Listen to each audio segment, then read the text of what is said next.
Welcome back everyone, welcome to civil services study. UP PCS की test series चल रही है। 78 टेस्ट कंप्लीट हो गए थे अभी तक। उसकी प्लेलिस्ट का लिंक आपको डिस्क्रिप्शन बॉक्स में मिल जाएगा। यह है टेस्ट नंबर 79। तो चलिए स्टार्ट करते हैं। सिविल सर्विसेज स्टडी के टेलीग्राम चैनल से ज़रूर जुड़ जाइएगा, डिस्क्रिप्शन बॉक्स में उसका लिंक दे रखा है।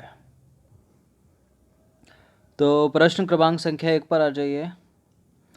निम्नलिखित में से किसने एक तरफ संस्कृत मुद्रा लेख के साथ चांदी के सिक्के जो है वो निर्गत किए थे। मतलब मान लीजिए चांदी का सिक्का है, तो इसके एक तरफ जो हेड टेल होता है आज वर्तमान में, तो संस्कृत मुद्रा लेख लिखा था। किसने किया था ऐसा? महमूद गजनी ने। किसने?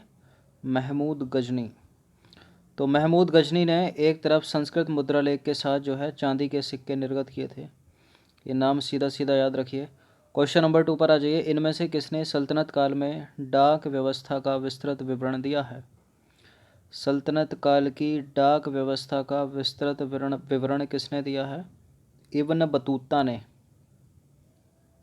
तो इब्न बतूता ने जो है सल्तनत काल में डाक व्यवस्था का विस्तृत विवरण दिया है कि सल्तनत काल में डाक व्यवस्था जो है वो प्रचलित थी, और इब्न बतूता मोरक्को से आया था।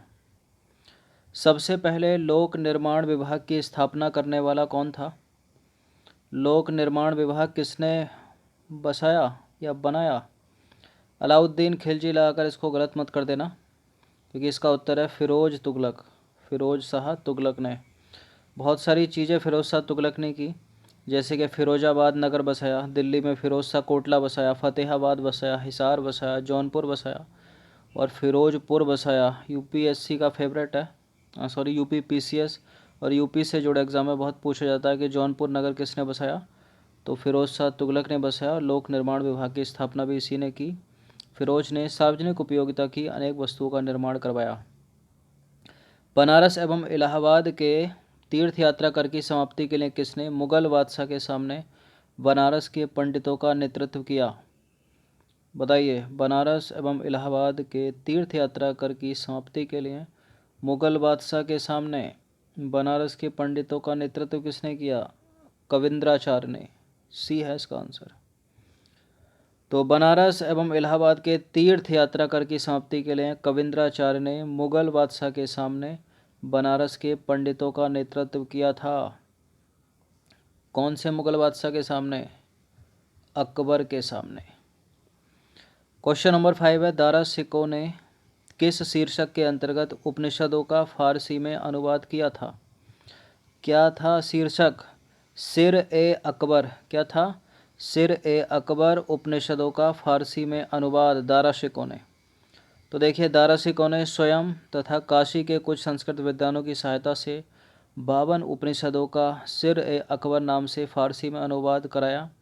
दारा शिकोह ने मज्म उल बहरीन नामक पुस्तक की रचना की, जिसमें हिंदू और इस्लाम धर्म को एक ही ईश्वर की प्राप्ति के 2 मार्ग बताया गया है। निम्नलिखित में से कौन सा मकबरा द्वितीय ताजमहल कहा जाता है?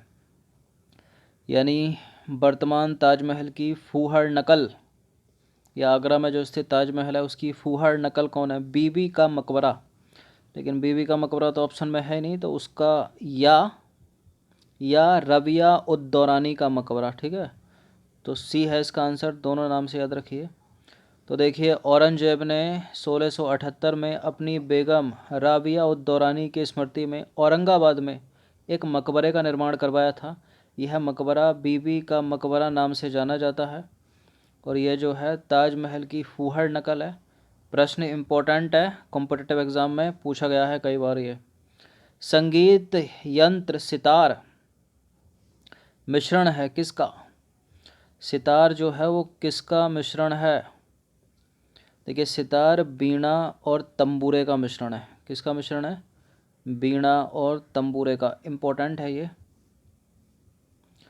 तो ऐसा विश्वास किया जाता है कि सितार का आविष्कार 13वीं सदी में अमीर खुसरो ने किया था।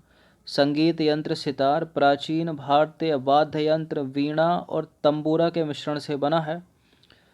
तंबूरे से इसके नीचे का जो गोलाकार भाग होता है सितार का, वो बना है, और बीणा के जो तार हैं वो इसमें लगाए गए हैं, बीड़ा के तार।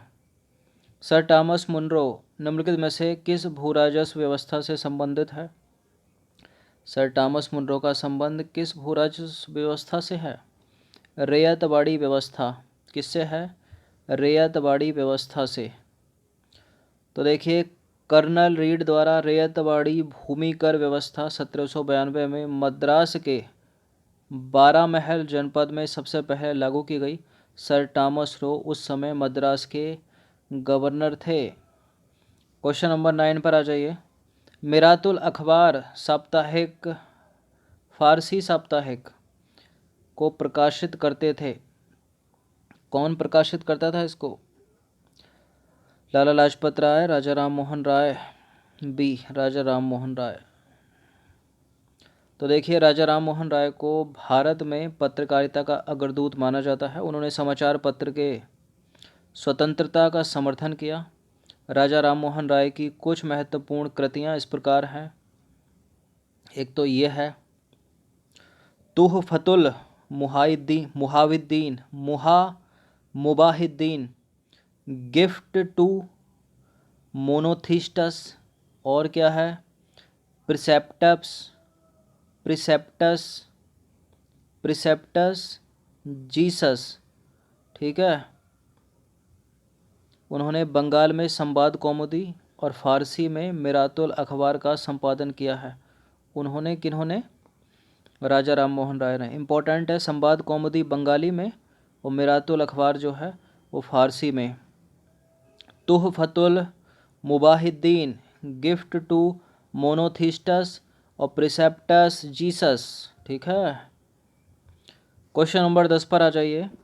द्वितीय गोलमेज सम्मेलन में कांग्रेस के एक प्रतिनिधि के रूप में भाग लेने के लिए महात्मा गांधी मुंबई से लंदन जिस पानी के जहाज से गए थे उसका नाम क्या था?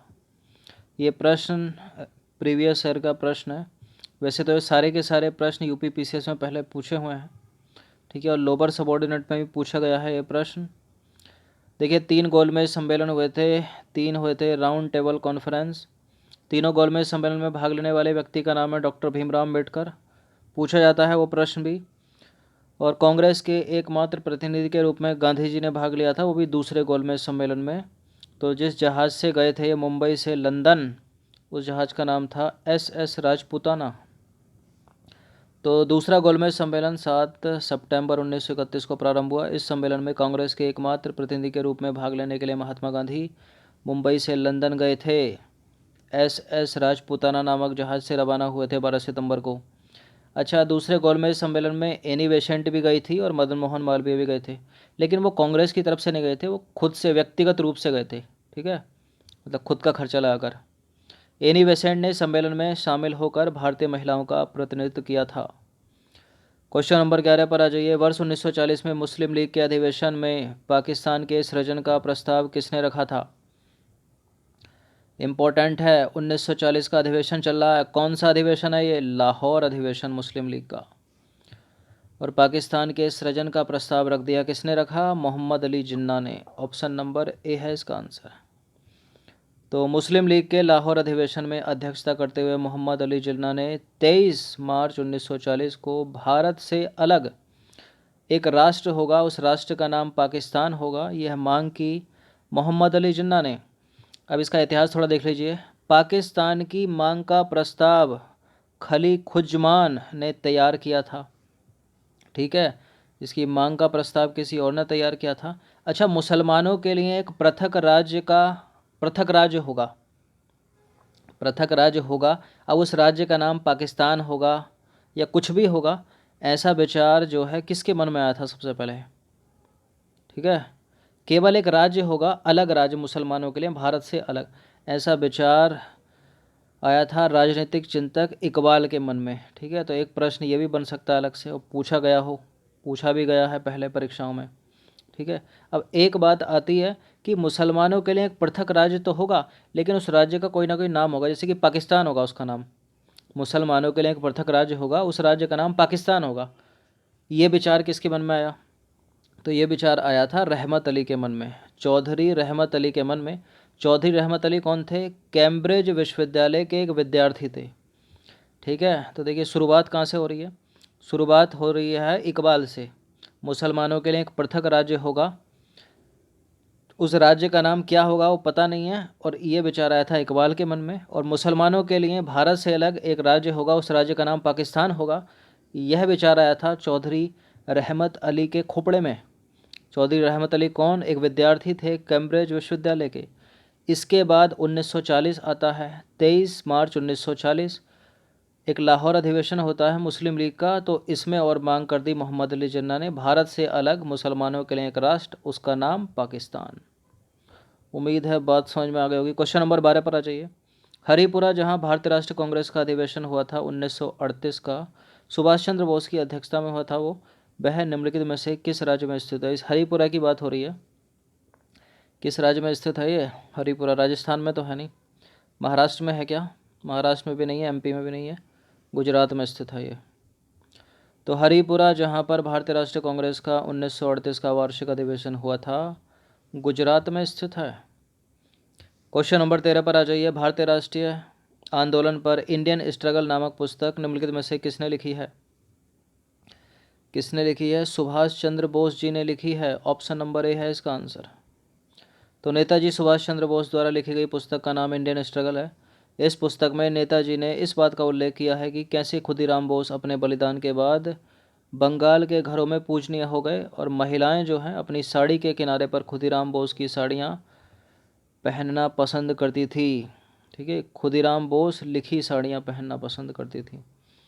क्वेश्चन नंबर 14 पर आ जाइए। कांग्रेस ने खिलाफत आंदोलन का समर्थन किया था, मुख्यतः 4 हैं। क्यों किया था?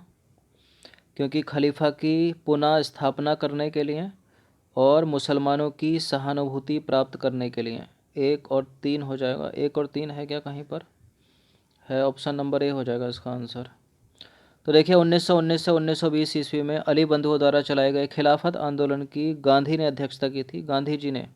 उन्होंने कहा कि हिंदू मुस्लिम एकता के लिए ऐसा सुअवसर कभी नहीं आएगा, इसे हाथ से निकलने नहीं देना चाहिए। भारतीय राष्ट्रीय कांग्रेस ने तुर्की के खलीफा की पुनः स्थापना के साथ मुसलमानों की सहानुभूति के लिए खिलाफत का समर्थन किया था। क्वेश्चन नंबर 15 पर आ जाइए। मुसलमानों ने नवरोज़ त्यौहार किससे लिया था? मुगलों ने नवरोज़ त्यौहार किससे लिया था? नवरोज़ न्यू ईयर है, पारसियों का न्यू ईयर अगस्त में मनाया जाता है ये वर्तमान में। पारसी का न्यू ईयर है नवरोज़ त्यौहार, पारसियों से लिया था मुगलों ने। तो सीधे सीधे याद रखिएगा, मुगलों ने नवरोज़ त्यौहार जो है पारसी से लिया था, पारसियों से लिया था। और ये है नववर्ष, पारसियों का नववर्ष अगस्त माह में मनाया जाता है। तो 15 प्रश्न थे ये हिस्ट्री के जो पहले पूछे गए हैं। कहाँ पर?